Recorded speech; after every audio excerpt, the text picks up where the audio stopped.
Bienvenidos a Curiosidad Relativa. Nos dedicamos a encontrar datos fascinantes. Si te gusta descubrir cosas nuevas, este es tu canal. ¿Sabías que compartes el 60% de tu ADN con un plátano? Aunque suene como el inicio de un chiste, es completamente cierto. Ahora, imagina por un momento que tu pariente genético más inesperado está en tu desayuno diario o en tu batido favorito. Puede parecer increíble que algo tan simple como un plátano y un ser humano compartan algo tan fundamental como el ADN, pero así funciona la vida. Estamos todos más conectados de lo que creemos. ¿Sabías que compartes el 60% de tu ADN con un plátano? Aunque suene como el inicio de un chiste, es completamente cierto. Ahora, imagina por un momento que tu pariente genético más inesperado está en tu desayuno diario o en tu batido favorito. Puede parecer increíble que algo tan simple como un plátano y un ser humano compartan algo tan fundamental como el ADN, pero así funciona la vida. Estamos todos más conectados de lo que creemos. Estas letras se combinan de diferentes maneras para formar palabras y capítulos que indican cómo debe funcionar un organismo. Cuando decimos que compartimos ADN con un plátano, nos referimos a que algunas de esas palabras en el libro de instrucciones son iguales o muy parecidas. Por ejemplo, si el ADN humano fuera una receta para hacer un complejo pastel de bodas, el ADN del plátano podría ser la receta para un pan dulce. Ambos comparten ingredientes básicos como la harina y el azúcar, los genes esenciales. Pero los pasos y decoraciones finales, las diferencias genéticas, son lo que hace que cada uno sea único. La respuesta está en la evolución. A lo largo de miles de millones de años, la vida ha ido adaptándose, pero conservando ciertas piezas fundamentales que son esenciales para sobrevivir. Estas piezas son genes que regulan funciones básicas como el crecimiento celular, la replicación del ADN y la obtención de energía. Por eso, aunque los humanos y los plátanos estamos en extremos opuestos del árbol de la vida, nuestras células funcionan de maneras sorprendentemente similares en lo más básico. Por ejemplo, piensa en una bicicleta y un auto. A simple vista, son cosas completamente diferentes, pero ambas necesitan ruedas para moverse. En el caso del ADN, los humanos y los plátanos comparten las ruedas genéticas que permiten que sus células crezcan y funcionen correctamente. Los plátanos no son los únicos con los que compartimos ADN. Si miramos más de cerca, los humanos compartimos 96% de nuestro ADN con los chimpancés, nuestros primos evolutivos más cercanos. Esa pequeña diferencia del 4% es lo que marca el desarrollo del lenguaje, el tamaño del cerebro y nuestras capacidades cognitivas avanzadas. 85% con los ratones, lo que explica por qué los científicos los usan para estudiar enfermedades humanas. Por raro que parezca, los ratones y los humanos procesan alimentos y oxígeno de maneras muy similares. 60% con las moscas de la fruta, pequeñas criaturas que los investigadores usan para estudiar genética, porque comparten con nosotros genes clave relacionados con el desarrollo y las enfermedades. La gran sorpresa es el plátano. Su simplicidad como planta y fruta podría hacernos pensar que no tenemos nada en común, pero no es así. Tanto los plátanos como los humanos dependemos de procesos celulares básicos, como convertir nutrientes en energía. Esos procesos están codificados por genes que, aunque no idénticos, son muy similares entre ambas especies. Un ejemplo práctico: los plátanos y los humanos tienen genes que ayudan a reparar el ADN dañado. Si bien nuestras versiones de esos genes han evolucionado de formas distintas, el hecho de que compartamos esa función básica muestra cómo la vida se conecta en su núcleo. Saber que compartimos ADN con otras especies tiene implicaciones profundas y prácticas. Por un lado, nos ayuda a entender cómo funcionan nuestras propias células y cómo podemos tratarlas cuando algo sale mal.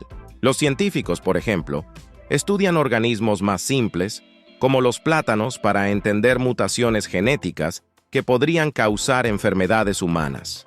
Por otro lado, nos recuerda nuestra conexión con el resto del mundo natural. Si compartimos ADN con una fruta, es evidente que todos los seres vivos estamos intrínsecamente relacionados. Esto subraya la importancia de cuidar nuestro ecosistema y respetar la biodiversidad, porque cada especie juega un papel crucial en el equilibrio de la vida. La próxima vez que comas un plátano, quizás lo mires con otros ojos, sabiendo que comparte contigo una buena parte de su ADN.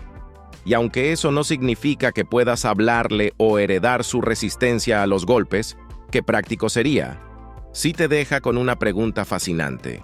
¿Qué otros secretos genéticos comparten las especies que nunca imaginarías? ¿Sabías que existe una flor que huele a carne podrida? No es una exageración. La flor cadáver, o Amorphophallus titanum, es famosa por su repugnante aroma, que recuerda a un cadáver en descomposición.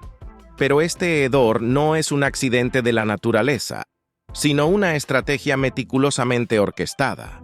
¿Qué hace que esta planta gigante produzca semejante peste y por qué lo hace? Vamos a desentrañar los secretos detrás del olor más escandaloso del reino vegetal. La flor cadáver no es una planta cualquiera. Originaria de las selvas tropicales de Sumatra, en Indonesia, es una maravilla de la naturaleza en todos los sentidos. Es la inflorescencia no ramificada más grande del mundo, alcanzando hasta 3 metros de altura y un peso de 75 kilogramos. Sin embargo, lo que realmente la hace especial es su olor fétido, que solo aparece durante unos pocos días al año cuando florece. Este hedor le ha dado su nombre popular y ha fascinado a científicos y curiosos por igual durante décadas. Imagínate entrando a una habitación y percibiendo un olor que combina carne podrida, pescado pasado y queso descompuesto.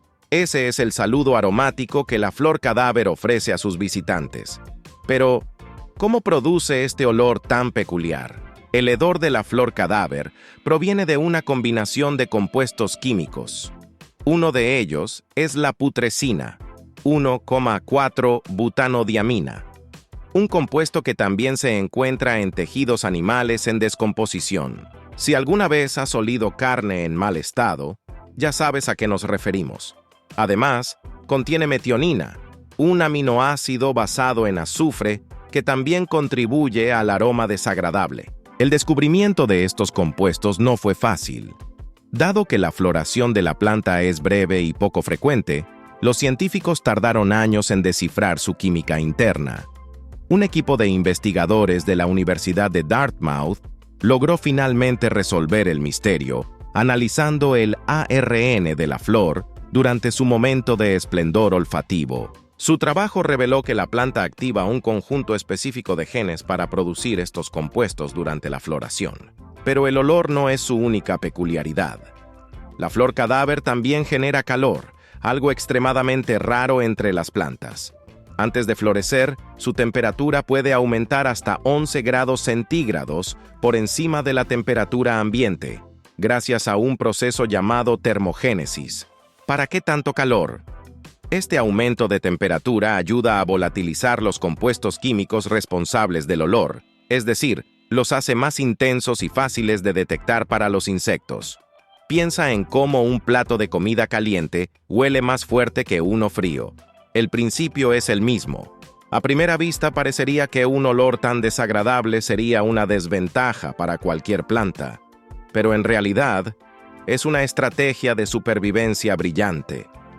La flor cadáver necesita polinizadores para reproducirse y ha desarrollado un método único para atraerlos. En lugar de depender de abejas o mariposas, como muchas otras plantas, la flor cadáver apuesta por un grupo más inusual: los insectos carroñeros, como moscas y escarabajos. Estos insectos se sienten atraídos por el olor a descomposición porque lo asocian con un lugar ideal para poner sus huevos o encontrar alimento. Cuando los insectos se acercan a la flor, quedan cubiertos de polen, que luego transportan a otras flores cadáver para completar el proceso de polinización. En otras palabras, la flor cadáver engaña a los insectos para que hagan el trabajo sucio. Es como un restaurante que anuncia un buffet gourmet, pero cuando entras, te das cuenta de que no hay comida. Sin embargo, ya estás allí y no puedes evitar llevarte algo contigo.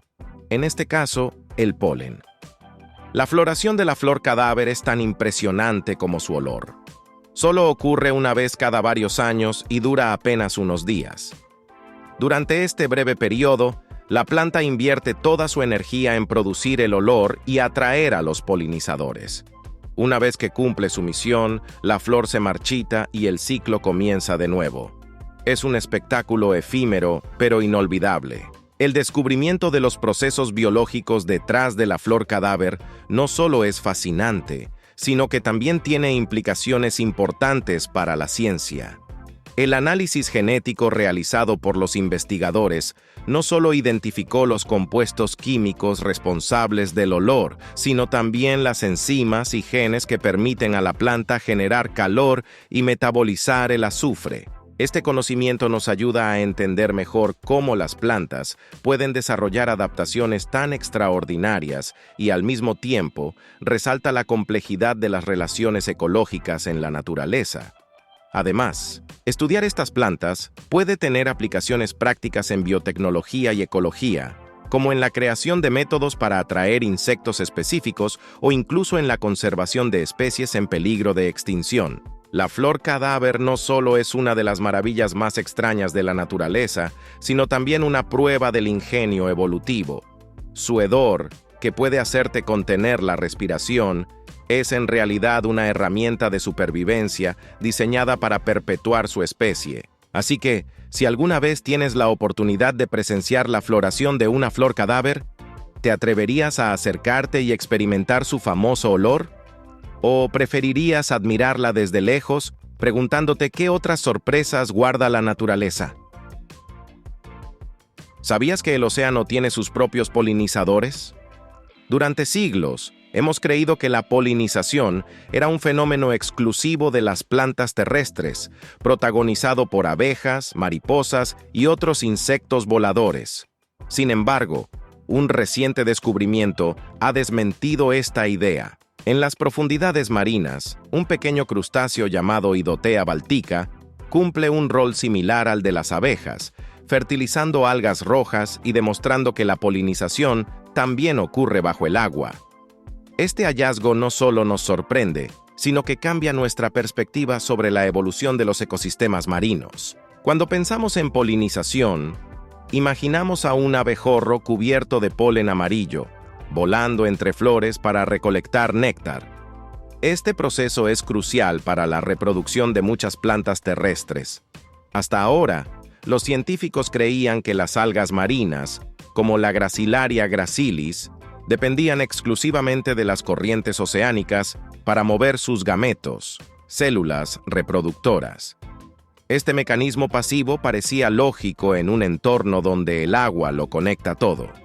Pero un estudio liderado por Emma Labaut, bióloga evolutiva de la Universidad Austral de Chile, ha desafiado esta suposición. Su equipo descubrió que el isópodo Idotea baltica, un pequeño crustáceo que vive entre las algas rojas, actúa como polinizador submarino. Este hallazgo, publicado en la revista Science, demuestra que la fertilización mediada por animales no es exclusiva de la tierra firme. El proceso es sorprendentemente similar al de las plantas terrestres. A medida que los isópodos se alimentan de las algas masculinas de Gracilaria gracilis, sus cuerpos recogen los gametos masculinos, similares al polen. Cuando estos crustáceos se desplazan hacia las algas femeninas, transfieren accidentalmente los gametos, permitiendo que ocurra la fertilización. Es como si una abeja mar adentro estuviera llevando polen de una flor a otra. Este mecanismo aumenta significativamente el éxito reproductivo de las algas, según demostró el equipo de Labaut mediante experimentos controlados. En presencia de los isópodos, las tasas de fertilización de las algas rojas se dispararon, probando que estos pequeños crustáceos juegan un papel esencial en su reproducción. Lo más interesante es que esta interacción no solo beneficia a las algas. Para los isópodos, las algas rojas ofrecen refugio y una fuente constante de alimento, como diatomeas adheridas a la superficie de las plantas. Es una relación mutualista. Las algas obtienen una fertilización más eficiente y los crustáceos encuentran un hogar seguro. Este tipo de relaciones es más común de lo que creemos. Por ejemplo, en tierra firme, las flores ofrecen néctar a las abejas a cambio de ayuda en la polinización. De manera similar, las algas rojas y los isópodos han desarrollado una cooperación que beneficia a ambas especies en el desafiante entorno marino. El descubrimiento del primer polinizador submarino no solo amplía nuestra comprensión de la biología marina, sino que también plantea preguntas fascinantes sobre la evolución. ¿Es posible que este tipo de polinización haya surgido antes que en las plantas terrestres? Algunos científicos creen que sí. La fertilización mediada por animales podría haber evolucionado independientemente en los ecosistemas marinos y terrestres, o incluso haber aparecido primero en el océano hace millones de años. Para visualizar este proceso, imagina una fiesta en la que alguien accidentalmente mancha su ropa con polvo de tiza, el polen. Al moverse por la sala, deja rastros de este polvo en otras personas, sin intención de hacerlo.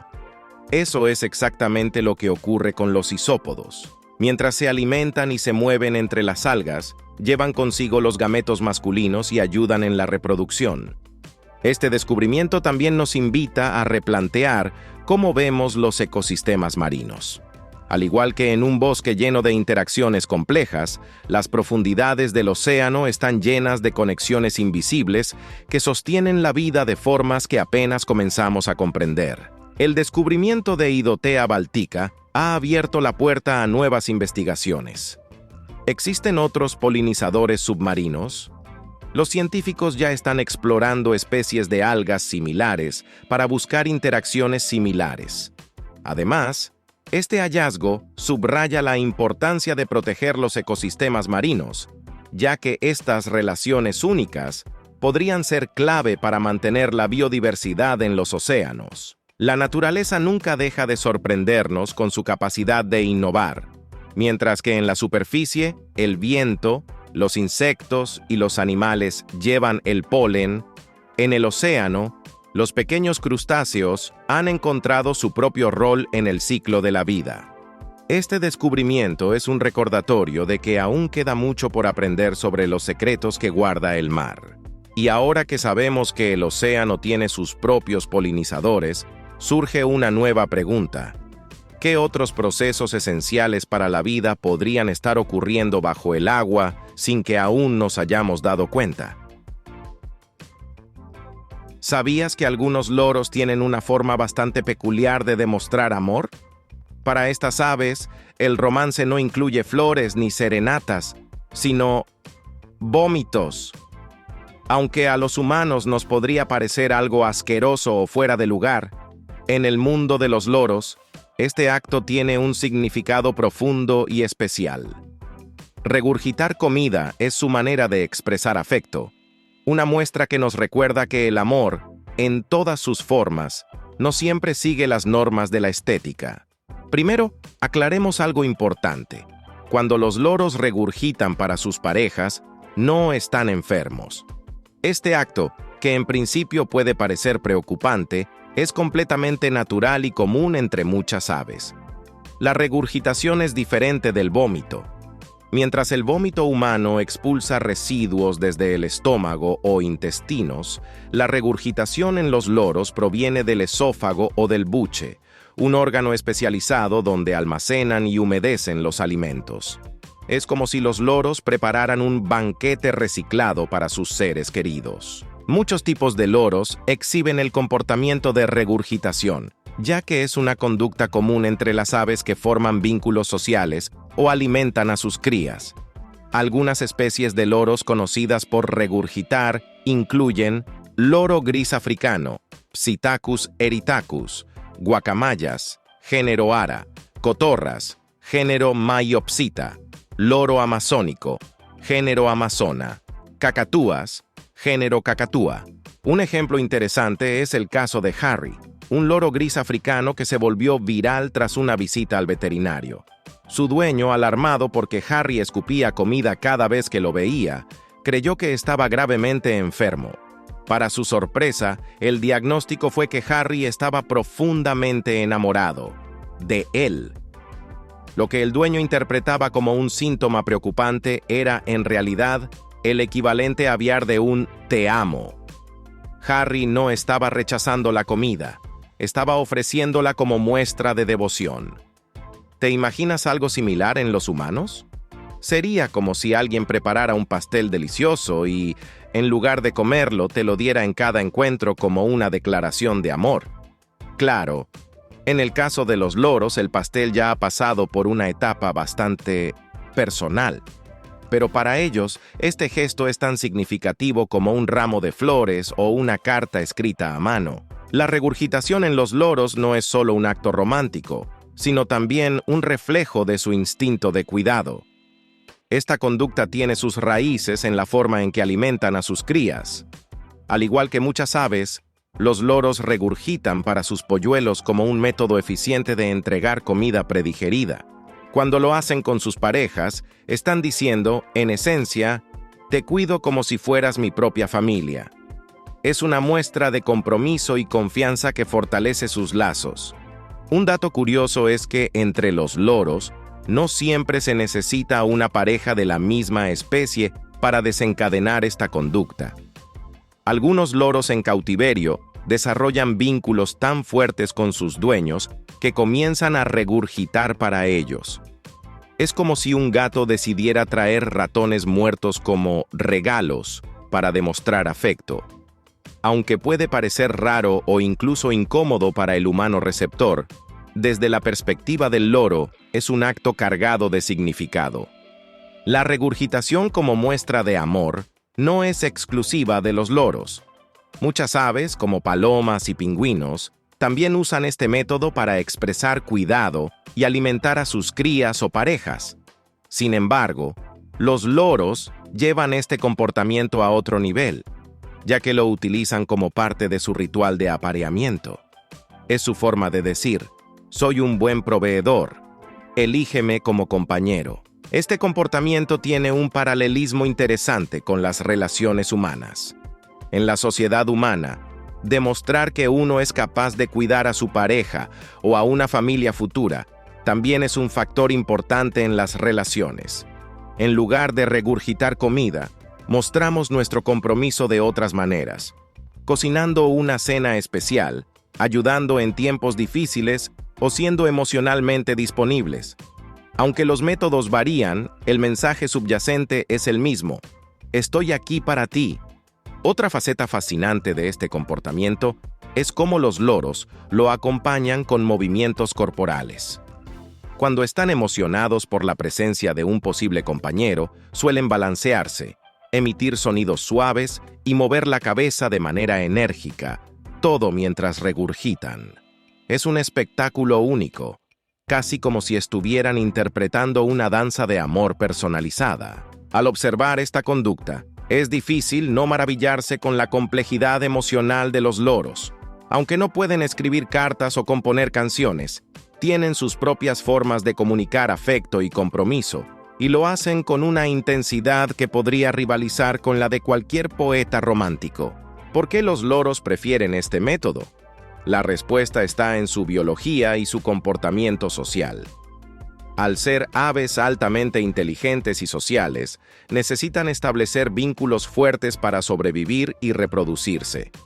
La regurgitación no solo demuestra cuidado y provisión, sino también la capacidad de compartir recursos esenciales, algo vital para la crianza de los polluelos. Así que la próxima vez que veas a un loro regurgitar, recuerda que estás presenciando un gesto de amor puro en su forma más cruda. Este comportamiento, aunque nos parezca extraño, es una prueba más de que el amor puede expresarse de maneras tan variadas como las especies que habitan nuestro planeta. ¿Y tú? ¿Aceptarías una declaración de amor tan inusual si supieras que viene desde lo más profundo del corazón? ¿Sabías que el hígado es el superhéroe silencioso de tu cuerpo?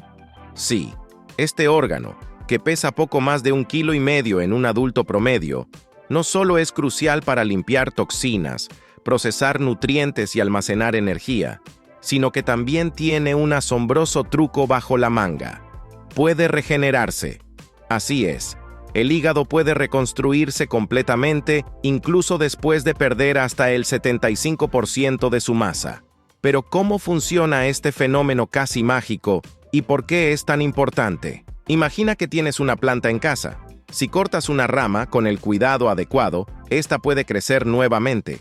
Algo similar ocurre con el hígado, pero en lugar de días o semanas, este órgano puede regenerarse en cuestión de meses. Este proceso es único entre los órganos humanos. Aunque otros órganos, como la piel o los huesos, también tienen cierta capacidad de regeneración, el hígado es el campeón indiscutible en esta área. El proceso comienza con las células del hígado, llamadas hepatocitos, que se dividen rápidamente para reparar el daño. Por ejemplo, si alguien dona una parte de su hígado para un trasplante, tanto el donante como el receptor experimentan un crecimiento del órgano hasta que recupera su tamaño y función originales. Esto es posible gracias a una especie de mapa genético que guía al hígado para saber cuánto tejido necesita reconstruir. Lo más sorprendente es que este proceso ocurre sin que el órgano pierda su funcionalidad en ningún momento. Aun cuando está en modo reparación, el hígado sigue desempeñando sus más de 500 funciones esenciales. Pero ¿por qué el hígado tiene esta capacidad única? La respuesta está en su papel vital dentro del cuerpo humano. Este órgano es un auténtico multitareas. Entre otras cosas, desintoxica la sangre, regula los niveles de azúcar, produce bilis para digerir grasas y almacena vitaminas. Debido a que está expuesto constantemente a toxinas y a situaciones de estrés metabólico, la naturaleza le otorgó este increíble mecanismo de regeneración. Es como si supiera que necesita una red de seguridad para sobrevivir a los desafíos diarios. Un ejemplo cotidiano de cómo el hígado enfrenta toxinas ocurre cuando consumimos alcohol. Si bebes una copa de vino o una cerveza, el hígado descompone el alcohol en componentes menos dañinos que el cuerpo puede eliminar. Sin embargo, si consumes grandes cantidades en poco tiempo, las células del hígado se dañan. Afortunadamente, este órgano puede reparar el daño si le das tiempo y no lo sometes a un estrés continuo. Es como una máquina que, aunque robusta, necesita mantenimiento para seguir funcionando de manera óptima. Pensemos en otro ejemplo más tangible, una computadora. Si un archivo se corrompe, muchas veces el sistema operativo puede repararlo o sustituirlo con una copia de respaldo. El hígado funciona de manera similar. Cuando una parte está dañada, las células vecinas se activan y comienzan a multiplicarse para cubrir la pérdida. Este es un mecanismo esencial para mantener el cuerpo funcionando, ya que el hígado no puede permitirse apagarse. El trasplante de hígado es una prueba fascinante de esta capacidad. Si una persona con enfermedad hepática grave recibe una porción del hígado de un donante vivo, ambos hígados, el del donante y el del receptor, comienzan a crecer inmediatamente después de la cirugía. En cuestión de semanas o meses, cada uno tendrá un órgano completamente funcional y de tamaño normal.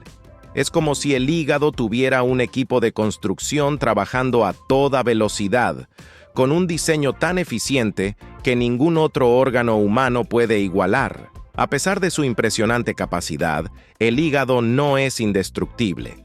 Factores como el consumo excesivo de alcohol, una dieta alta en grasas y la exposición prolongada a toxinas pueden causar daño crónico. Por ejemplo, la cirrosis es una condición en la que el tejido sano del hígado es reemplazado por cicatrices, lo que limita su capacidad para regenerarse. Es como si una carretera llena de baches fuera reparada con parches defectuosos, haciendo que eventualmente sea intransitable. Sin embargo, hay esperanza. Si decides hacer cambios positivos en tu estilo de vida, como adoptar una dieta equilibrada, mantener un peso saludable y reducir el consumo de alcohol, puedes darle a tu hígado la oportunidad de recuperarse. Incluso si el daño ya ha comenzado, este órgano tiene una capacidad asombrosa para sanar si recibe el cuidado adecuado. En la mitología griega, el hígado ya era reconocido por su capacidad regenerativa. La leyenda de Prometeo cuenta que este titán fue condenado a que un águila le devorara el hígado todos los días, solo para que éste volviera a crecer durante la noche. Aunque es solo un mito, refleja lo especial que ha sido considerado este órgano a lo largo de la historia. Ahora, reflexiona. Si el hígado puede regenerarse incluso después de sufrir tanto, ¿por qué no hacemos más por cuidarlo? Este órgano nos da una segunda, tercera y hasta cuarta oportunidad, pero no debemos abusar de su generosidad. ¿Qué harás hoy para asegurarte de que este superhéroe silencioso siga funcionando al 100% para ti? ¿Sabías que el dragón de Komodo tiene una de las formas más aterradoras y efectivas de cazar en el reino animal? Este imponente lagarto, que puede medir más de 3 metros y pesar hasta 90 kilos, no solo confía en su fuerza bruta y tamaño para atrapar a sus presas. Lo que realmente lo hace un depredador imparable es su combinación de bacterias letales y veneno en la saliva. Su método de caza no solo es fascinante, sino también aterradoramente eficiente, como si fuera sacado de una película de ciencia ficción. Imagina que estás en una isla remota de Indonesia, donde los dragones de Komodo viven en su hábitat natural. Estos gigantes no necesitan correr detrás de sus presas como lo haría un guepardo. En cambio, acechan en silencio, camuflados en la maleza, esperando pacientemente a que un ciervo, un jabalí o incluso un búfalo pase cerca. Entonces, con una rapidez sorprendente para su tamaño, se lanzan y logran morder a su objetivo.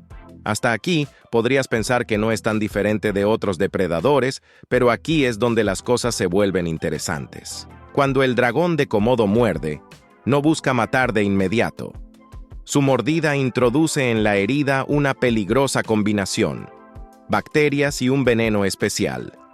Las bacterias provienen de restos de carne en descomposición que quedan atrapados en su boca, ya que el dragón no es particularmente higiénico al comer. Estas bacterias son tan potentes que pueden causar infecciones graves en cuestión de horas. Por otro lado, su veneno contiene proteínas que inhiben la coagulación de la sangre y bajan la presión arterial, haciendo que la presa pierda fuerza y no pueda huir por mucho tiempo. Ahora piensa en una escena cotidiana. Supongamos que tienes una cortada pequeña en el dedo, algo que probablemente limpiarías y cubrirías con una curita. Ahora imagina que alguien te dice que esa cortada está expuesta a bacterias tan peligrosas que, si no haces algo rápido, podrías tener una infección grave en pocas horas. Eso es, más o menos, lo que le pasa a la presa del dragón de Komodo, pero en una escala mucho más extrema. Después de morder, el dragón no necesita hacer más. Puede seguir a su presa a una distancia segura mientras la ve debilitarse poco a poco. Si el animal trata de huir, no importa. El veneno y las bacterias hacen su trabajo, y el dragón sabe que solo es cuestión de tiempo antes de que colapse. De hecho, los dragones de Komodo tienen un sentido del olfato tan agudo que pueden rastrear a una presa moribunda desde varios kilómetros de distancia. Pongámoslo en términos más fáciles de entender. Es como si un cazador disparara una flecha envenenada a un ciervo, pero en lugar de ir directamente a recogerlo, simplemente caminara tranquilamente detrás del animal hasta que éste cayera por completo. No hay prisa, no hay esfuerzo extra. Eso es exactamente lo que hace el dragón de Komodo, pero con una mordida en lugar de una flecha. Y no creas que esto es un fenómeno raro o exagerado. En la naturaleza, los dragones de Komodo pueden cazar presas mucho más grandes que ellos mismos gracias a este método. Se han registrado casos de dragones que derriban búfalos de agua, animales enormes que podrían parecer imposibles de enfrentar para un lagarto. Sin embargo, una sola mordida es suficiente para desatar el caos en el cuerpo de la víctima. Este depredador no solo es paciente, sino también oportunista. Si bien puede cazar presas vivas, no tiene problema en devorar carroña. De hecho, en su ecosistema, el dragón de Komodo actúa como un limpiador. deshaciéndose de cadáveres que podrían propagar enfermedades. Su apetito es voraz. Puede comer hasta un 80% de su peso corporal en una sola comida, lo que equivale a que un humano promedio consuma más de 50 kilos de comida en una sentada. Pero lo más sorprendente es cómo estos animales han evolucionado para sobrevivir en un entorno tan competitivo. Las bacterias que son mortales para otras criaturas no les afectan, y su sistema inmunológico es tan fuerte que pueden comer carne en descomposición sin enfermarse. Son auténticas máquinas de supervivencia, adaptadas a las condiciones más duras de su entorno. Ahora reflexiona. ¿Qué te parece más aterrador? ¿Un depredador que te persigue hasta atraparte? ¿O uno que solo necesita esperar pacientemente a que caigas por tu cuenta? El dragón de Komodo ha demostrado que, a veces, la estrategia y la biología son más efectivas que la fuerza bruta. ¿Crees que podrías mantener la calma si supieras que algo te está acechando, esperando el momento justo para atacar? ¿Sabías que el famoso Triángulo de las Bermudas tiene una explicación más científica de lo que muchos piensan? Durante décadas, este enigmático lugar ha sido el protagonista de historias aterradoras sobre barcos y aviones que desaparecen sin dejar rastro. Desde piratas hasta extraterrestres, se ha especulado de todo sobre este misterioso triángulo en el Océano Atlántico, que conecta las islas Bermudas, Florida y Puerto Rico. Pero, ¿y si te dijera que las desapariciones tienen una explicación mucho más lógica y aterradora, completamente relacionada con la naturaleza del mar? El Triángulo de las Bermudas no es realmente un lugar mágico ni está habitado por fantasmas, pero sus condiciones extremas lo convierten en una zona peligrosa para la navegación y la aviación.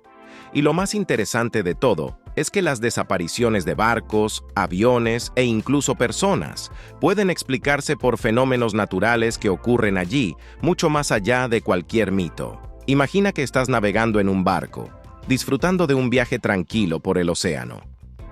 Todo parece normal, hasta que de repente, el clima cambia drásticamente. Las olas se elevan como montañas, y el viento comienza a azotar con tal fuerza que no puedes ni siquiera oír tu propia voz. Ahora, piensa que en el Triángulo de las Bermudas, este tipo de cambios dramáticos en el clima son comunes. En un abrir y cerrar de ojos, un día soleado se puede convertir en una tormenta feroz, lo que dificulta muchísimo la navegación y pone en peligro incluso a los barcos más grandes y a las aeronaves más modernas. Pero las tormentas no son el único peligro en esta región. Uno de los factores más sorprendentes son las corrientes marinas. El Océano Atlántico en esta zona es conocido por tener algunas de las corrientes más fuertes del planeta, que pueden mover enormes cantidades de agua a velocidades sorprendentes. Estas corrientes crean turbulencias que pueden hacer que un barco se vuelque o que un avión pierda el control si no se ajustan correctamente a las condiciones. Es como si estuvieras tratando de caminar contra un viento tan fuerte que te arrastra sin que puedas hacer nada. Sin embargo, hay un fenómeno aún más raro y fascinante que contribuye a los misteriosos incidentes en el Triángulo: las burbujeas de metano. En el fondo del océano, a miles de metros de profundidad, existen grandes cantidades de gas metano atrapado en sedimentos. Este gas puede escapar de forma inesperada a través de fisuras en el fondo marino.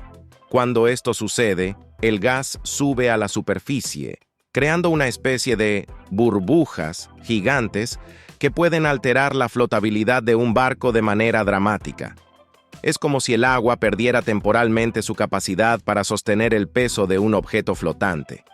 Así, un barco que navega sobre estas burbujas puede hundirse de repente, sin previo aviso. De hecho, en 1980, los científicos realizaron experimentos para recrear este fenómeno y demostraron que un solo estallido de burbujas de metano puede hundir incluso un barco grande en segundos. Y no solo los barcos son vulnerables, los aviones también pueden verse afectados por estas burbujas de metano. Si un avión está volando a baja altura sobre el océano y pasa por encima de una gran acumulación de gas metano, puede perder sustentación repentinamente. En algunos casos, el gas puede alterar la densidad del aire lo suficiente como para hacer que el avión pierda el control, lo que podría explicar algunas desapariciones aéreas misteriosas en la zona. Entonces, si piensas en las desapariciones en el Triángulo de las Bermudas, no es que un avión o barco se desintegre mágicamente o que sea arrastrado por una fuerza sobrenatural. En cambio, todo se reduce a una combinación peligrosa de fenómenos naturales. Las tormentas repentinas, las corrientes oceánicas impredecibles y las burbujas de metano son las responsables de muchos de estos eventos. Lo más sorprendente es que no solo ocurren en el Triángulo, sino en muchos otros lugares del océano alrededor del mundo, aunque en el caso del Triángulo, la concentración de estos factores se vuelve especialmente peligrosa. Es como si el océano en esta zona tuviera su propio código secreto que solo los más experimentados en navegación pueden comprender. Pero incluso los navegantes más experimentados han tenido que enfrentarse a estos desafíos. Y por supuesto, la región sigue siendo un lugar fascinante para científicos, exploradores y turistas, siempre con la curiosidad de saber qué más misterios podrían esconder las profundidades del mar. Entonces, ahora que sabes que las desapariciones en el Triángulo de las Bermudas tienen mucho que ver con fenómenos naturales en lugar de conspiraciones o mitos, ¿te atreverías a navegar por sus aguas? O mejor aún, ¿te gustaría ser parte de una expedición científica para investigar estos fenómenos de cerca y descubrir si hay aún más secretos que el océano tiene guardados? ¿Sabías que durante la Edad Media, los gatos fueron considerados criaturas malditas? Hoy en día, los gatos son animales de compañía adorados en millones de hogares alrededor del mundo. Son conocidos por su misterio, su agilidad y a menudo por su carácter independiente, pero hace siglos, estos mismos felinos eran vistos con mucha desconfianza. En la Europa medieval, los gatos eran temidos y perseguidos debido a su misteriosa naturaleza. Este odio hacia ellos fue tan fuerte que, irónicamente, su persecución trajo consecuencias mucho más graves de lo que la gente podía imaginar. Para entender esta historia, tenemos que sumergirnos en un periodo histórico marcado por supersticiones, temores y un malentendido sobre el papel crucial que los gatos jugaban en el equilibrio de la naturaleza. Durante la Edad Media, la sociedad europea estaba dominada por la Iglesia Católica, que influía fuertemente en la vida cotidiana.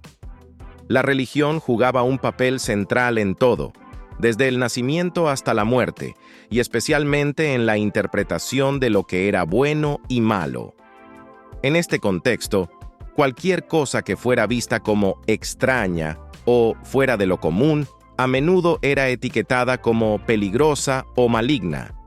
Los gatos, con su comportamiento furtivo, sus ojos que brillaban en la oscuridad y su agilidad, rápidamente se asociaron con lo desconocido.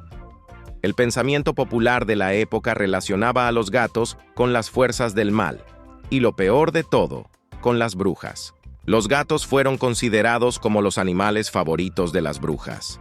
En un tiempo en el que las creencias sobre la brujería eran comunes y las mujeres acusadas de practicar magia eran perseguidas y asesinadas, cualquier cosa relacionada con lo oscuro era vista como sospechosa.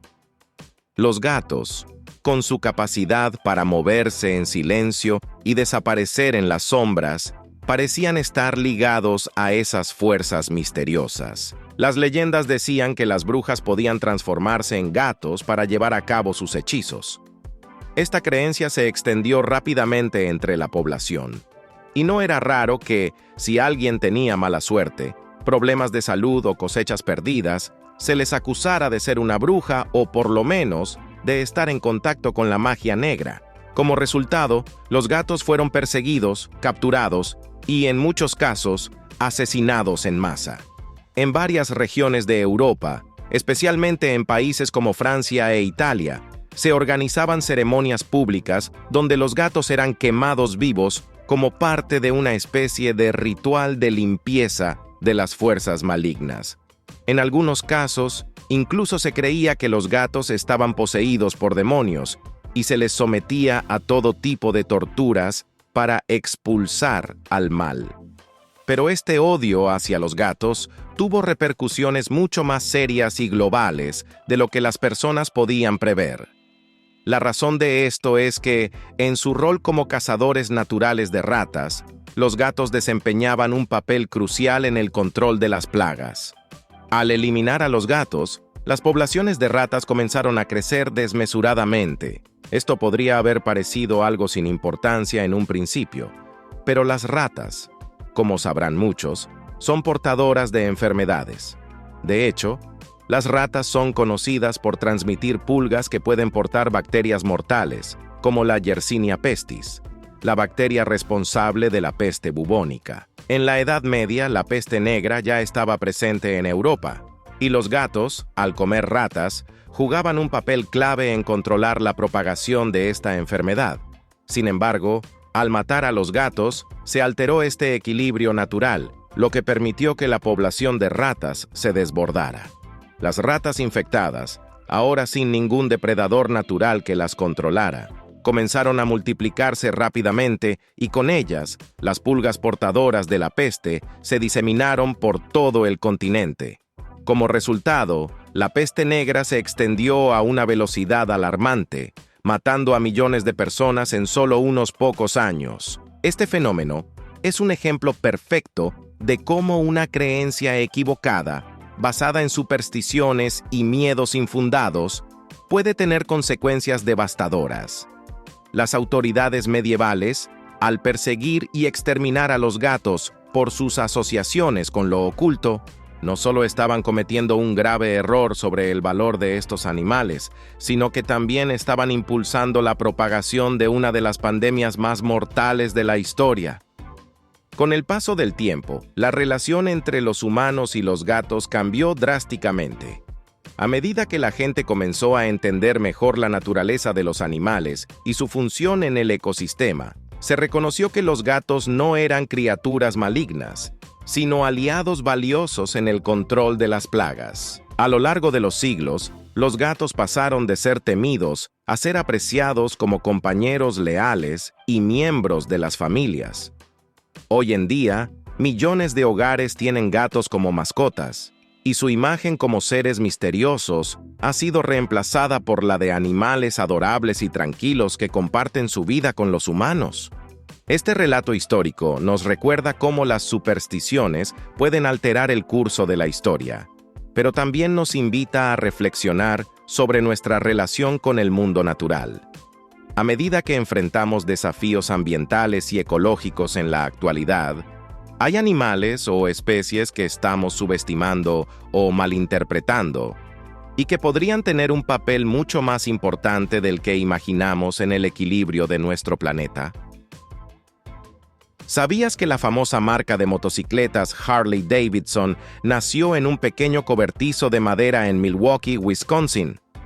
Esta historia comienza hace más de un siglo, cuando 4 jóvenes con grandes sueños decidieron crear una motocicleta que no solo funcionara bien, sino que también representara la libertad y el espíritu de aventura. Lo que comenzó como una pequeña idea en un taller improvisado se convirtió en una de las marcas más icónicas y queridas en el mundo de las motocicletas. Pero, ¿cómo logró Harley-Davidson llegar tan lejos? Vamos a descubrirlo. En 1903, un joven ingeniero llamado Bill Harley y 3 hermanos llamados Arthur, Walter y William Davidson se unieron para formar la Harley-Davidson Motor Company. En aquel entonces, las motocicletas no eran ni de cerca lo que conocemos hoy. Eran vehículos primitivos, difíciles de manejar, y no estaban tan desarrollados como ahora. Sin embargo, Bill Harley, con su visión y habilidad para la ingeniería, decidió cambiar eso. Con la ayuda de los hermanos Davidson, empezó a trabajar en el primer modelo de motocicleta, todo dentro de un pequeño cobertizo de madera que apenas cabía una mesa de trabajo y algunas herramientas. El sueño de Harley y los Davidson no era solo crear una motocicleta cualquiera. Ellos querían fabricar una moto que fuera fiable, duradera y, sobre todo, emocionante de conducir. Después de muchos intentos y ajustes, en 1903 lograron construir su primer modelo, el Harley Davidson número 1, que con su motor de 3 caballos de fuerza y su diseño robusto, comenzó a hacer ruido en la comunidad de motociclistas. Pero, al principio, las cosas no fueron fáciles. A pesar de la calidad de la moto, no hubo un camino recto hacia el éxito. Los primeros años fueron de arduo trabajo, y el futuro de la empresa no estaba asegurado. Pero la perseverancia es clave en cualquier historia de éxito, y Harley Davidson no fue la excepción. Los hermanos Davidson, que provenían de una familia con experiencia comercial, se encargaron de la venta y distribución de las motocicletas, mientras que Bill Harley seguía perfeccionando los motores. Con el tiempo, las motocicletas Harley Davidson se ganaron una buena reputación por su fiabilidad y su capacidad para recorrer largas distancias sin problemas.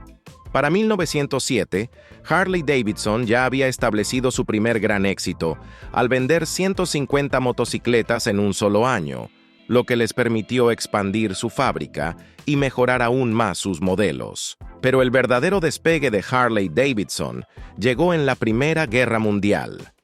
Durante este periodo, la empresa recibió grandes contratos para suministrar motocicletas al ejército de Estados Unidos, lo que les permitió expandir su producción y obtener un reconocimiento mundial. Las motocicletas Harley Davidson no solo se usaron para misiones de mensajería y patrullaje, sino que también demostraron ser lo suficientemente resistentes como para atravesar terrenos difíciles. Este éxito con el ejército le dio a la marca un empujón que les permitió posicionarse como líderes en la industria motociclista en los años posteriores. A lo largo del siglo XX, Harley Davidson continuó evolucionando y adaptándose a las tendencias del mercado, enfrentando desafíos económicos, pero siempre manteniendo su enfoque en la calidad y la tradición. En la década de 1960, cuando la cultura juvenil estaba en pleno auge y el espíritu de rebeldía se apoderaba de las calles, las motocicletas Harley Davidson se convirtieron en un símbolo de libertad y aventura. Los famosos motociclistas de Hollywood, como Marlon Brando en la película The Wild One, ayudaron a cimentar la imagen de Harley Davidson como la moto de los rebeldes, lo que aumentó enormemente su popularidad. Hoy en día, Harley Davidson no solo es un fabricante de motocicletas, sino una marca global con más de 330,000 motocicletas vendidas al año en todo el mundo. La empresa sigue siendo sinónimo de calidad y estilo, y ha logrado mantenerse a la vanguardia de la industria, con una base de seguidores leales que aprecian tanto la historia como el estilo de vida que la marca representa. Las motocicletas Harley Davidson no solo son vehículos, son símbolos de un estilo de vida, la libertad de la carretera abierta, el espíritu indomable de los motociclistas y la comunidad que se ha formado a su alrededor. Pero lo que realmente hace especial a Harley Davidson no es solo su motor potente o su diseño atractivo, sino su historia. Desde aquel humilde cobertizo de madera en Milwaukee hasta convertirse en una de las marcas más reconocidas a nivel mundial, la historia de Harley Davidson demuestra que el trabajo duro, la innovación y la pasión por lo que uno hace pueden llevar a una empresa a alcanzar grandes alturas. A día de hoy, Harley Davidson emplea a más de 9,700 personas en todo el mundo y sigue comprometida con el crecimiento y la expansión, buscando siempre nuevas maneras de conectar con los motociclistas de todo el planeta. Entonces, ¿alguna vez imaginaste que una marca nacida en un pequeño cobertizo podría convertirse en un imperio global? ¿Qué otras pequeñas empresas actuales podrían tener el potencial de convertirse en gigantes de la industria en el futuro? ¿Sabías que el punto más profundo del océano, la fosa de las Marianas, es tan profundo que podríamos sumergir el monte Everest y todavía quedaría espacio suficiente? Imagina esto: el monte Everest, la montaña más alta del mundo, mide aproximadamente 8,848 metros sobre el nivel del mar. Sin embargo, en la fosa de las Marianas, el punto más bajo conocido alcanza una asombrosa profundidad de 10,994 metros. lo que equivale a más de 11 kilómetros bajo la superficie del agua. Si colocamos el Everest en este lugar, la cima de la montaña quedaría más de 2 kilómetros bajo el agua, algo realmente impresionante para comprender la magnitud de este abismo oceánico. Este abismo, ubicado en el Océano Pacífico, cerca de las Islas Marianas, no solo es el lugar más profundo de los océanos del mundo, sino que también es uno de los lugares más inexplorados de la Tierra. A pesar de los avances en la tecnología y la exploración submarina, la fosa de las Marianas sigue siendo un enigma. Si bien se han realizado algunas expediciones, la mayoría de la fosa permanece inexplorada debido a sus condiciones extremas. La fosa de las Marianas es el resultado de un fenómeno geológico conocido como subducción, donde una placa tectónica se desliza por debajo de otra. En este caso, la placa del Pacífico se está hundiendo por debajo de la placa filipina. Esta interacción provoca una hendidura profunda en el fondo del océano que forma la fosa. Este proceso geológico ha ocurrido a lo largo de millones de años, y la fosa es, de hecho, un ejemplo visible de cómo las fuerzas de la Tierra continúan modelando nuestro planeta, de formas que ni siquiera podemos imaginar completamente. Lo realmente asombroso de la fosa de las Marianas, además de su profundidad, son las condiciones extremas a las que está sometida. La presión en el fondo de la fosa es más de 1000 veces mayor que la presión atmosférica al nivel del mar, lo que significa que, si fueras capaz de llegar al fondo sin el equipo adecuado, la presión del agua sería suficiente para aplastarte instantáneamente. Este es un desafío enorme para cualquier intento de exploración humana. Sin embargo, a pesar de las condiciones extremas, hay vida en estas oscuras y abrumadoras profundidades. En 2012, el explorador y cineasta James Cameron, conocido por dirigir películas como Titanic y Avatar, se convirtió en la primera persona en realizar una inmersión profunda en la fosa. A bordo de una cápsula especialmente diseñada, Cameron descendió a más de 10.900 metros en el fondo de la fosa y se convirtió en el primer ser humano en llegar a ese punto. Durante su exploración, se sorprendió al descubrir vida en las profundidades, incluidos extraños gusanos bioluminiscentes que brillan en la oscuridad, peces que tienen ojos grandes para ver en la total oscuridad, y criaturas microscópicas que se han adaptado de manera única a las condiciones extremas. Lo realmente fascinante de estos descubrimientos es que la vida en la fosa de las Marianas es completamente diferente de lo que estamos acostumbrados a ver en la superficie terrestre. Estas criaturas han desarrollado habilidades asombrosas para sobrevivir en un lugar donde la luz solar nunca llega, donde las temperaturas son bajo cero y donde la presión del agua es tan alta que podría aplastar a un submarino convencional.